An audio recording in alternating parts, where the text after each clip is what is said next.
Hey, I'm Rick. And I'm Sarah. And this is Above the Dash. How are you guys doing today? Today we're going to discuss why we support Amendment 2. This is Amendment 2, by the way, if you can see it. I think it's reversed though, isn't it? Because we're using the front cam. That's pretty funny. But you can search. Yeah. You can search anywhere and find out information on Amendment 2. We'll be voting that on the 6th. Some of you have already voted it. Amendment 2, what it does is it, for the last 10 years, there's been every year, basically, legislature has put a 10% cap on any non-homesteaded properties. That includes commercial, rental, second homes, any type of property that isn't your homestead. They put a 10% cap on the amount of the assessed value can go up. Very similar to the homestead exemption, which is 3% that it can go up. So what that does for you is it keeps your taxable amount lower. Of course, they're going to just adjust the millage rate to get whatever tax they want, but the assessed value doesn't go up more than 10%.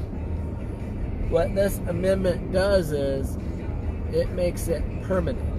Makes it an amendment to the Constitution, just like the Save Our Homes Homestead Amendment. I think, what did I call it? Amendment 2 or 10 or something like that, I think they call it. Anyway, it was a while back.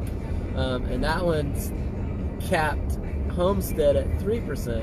This one caps commercial property at 10%. This isn't just for commercial property, though. Many other small people, or not small people, but many other people, individual citizens, will be affected by this as well. It's like who? Well, like for instance, maybe you have a second home or a second condo on the beach, or maybe you have an investment property that you use as a rental. Those would be good examples. Otherwise, what happens if they don't do it? I mean, if they don't do this and they don't cap it at 10% and property values say this year go up 20%, what's going to happen to your taxes if you have a second home? They're going to go up. Yeah, they're going to go up more than anyone else. And they're already going to do that, capping this at 10%. But there's certainly no reason that the assessed value on any property should ever be raised more than 10%. And this amendment basically secures that. And for those homes that are being used as rentals, what is it going to do to those? To the owners of the rentals? Yeah, to the owners. They're going to have the same thing. They're going to have a maximum 10% cap on their assessed value. But if it's not passed, what will happen? Who knows?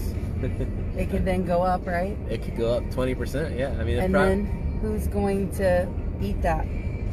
The homeowner, the individual homeowner is going to pass that on to the tenant. Right, and an already high market, right? Yeah, so we have an already high, inflated, next to impossible to afford rental market, and certainly the landlord's not going to pay that additional tax. Like you said, they're going to pass it on. In fact, in our office, in our lease, it actually says that any additional taxes or insurance that goes up is passed on to us directly in the lease. So the land, of course, what the market will bear will decide that. But in this market, I can assure you that tax is going to be passed on to the tenants. Well, that also applies to commercial.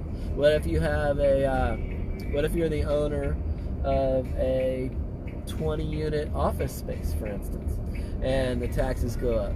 Who are they going to pass that on to? To the renter. Right. And those renters are typically small businesses, right? Right. So this tax only hurts small business people who are tenants. I'm sorry, small business people who are owners of rental units and tenants of those very same buildings. It's very rare, the guy the company that has the giant building with, they own the entire building, like the Electronic Arts building, down there in over in where's that at? Not Windermere, but Lake Mary. For instance, that building where they own all the property, their property taxes are going to be kept down a little bit, maybe, but they're not really going to be affected by this as much as the individual person. That's a great point that you made. The most important point in my mind is that this tax is simply going to be passed on to the tenants, and the tenants are the ones who can't afford it the most, probably. Right. So passing that amendment can only be a win-win for both the owner and the tenant. Yep, absolutely. So across the board, this is a great amendment. It's been in effect 10 years, so you're not really going to see any change anyway. They do it every year. This is just going to tell legislature, or basically make it an amendment to the Constitution, and then it will be automatic. You're not going to see any change as long as it passes. But if it doesn't pass, you can see the change. That's true. That's true. We do believe it's going to pass. It seems to be pretty well supported. But we just wanted to make sure we're on record as saying we support it 100%. And we will definitely be voting for it to pass. If you have any commercial property, or if you're thinking about doing rental property or any type of real estate, we are your property masters. Give us a call, shoot us a text, 386-866-1007. We are here for you. We are experts in all fields of commercial as well as investment groups. Even if you don't only have a small amount to invest, we could put you together with an individual group, and we pair people together, and then we run the company. So again, 386-866-1007. No customer is too big. No customer is too small. Have a great day. Hi, Riley. Seatbelt lock button. Vote yes for Amendment 2. Bye.